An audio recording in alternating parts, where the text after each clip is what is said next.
quand nous recevons un avis d'imposition, il nous paraît évident de payer ce que l'on nous réclame. Jamais nous n'obéirions à un voisin qui nous ferait une demande semblable. Payer l'impôt semble aller de soi. Or, les libertariens américains veulent nous réveiller de cette évidence, qui est loin d'avoir toujours existé. Parmi eux, Murray Rothbard, qui écrit dans l'Éthique de la liberté en 1982 les phrases suivantes: « Il n'y a que les hommes de l'État qui obtiennent leurs revenus par la contrainte, en brandissant la menace d'affreuses punitions au cas où l'argent ne viendrait pas. On appelle impôt cette violence, bien qu'elle ait porté le nom de tribut à des époques moins normalisées.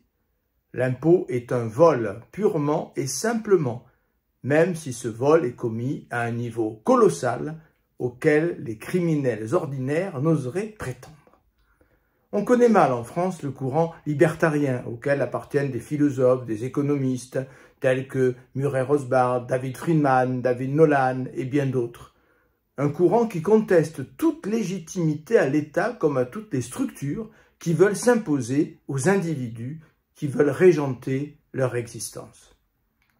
Mais plutôt que de faire référence à ce courant mal connu en France, je préfère avoir recours à un immense sociologue d'origine allemande, Norbert Elias, que vous connaissez sans doute, qui confirme par ses analyses nombre de thèses libertariennes.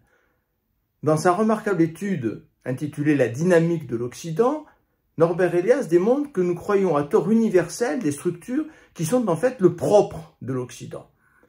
Norbert Elias a souvent pris comme objet d'étude l'histoire de France.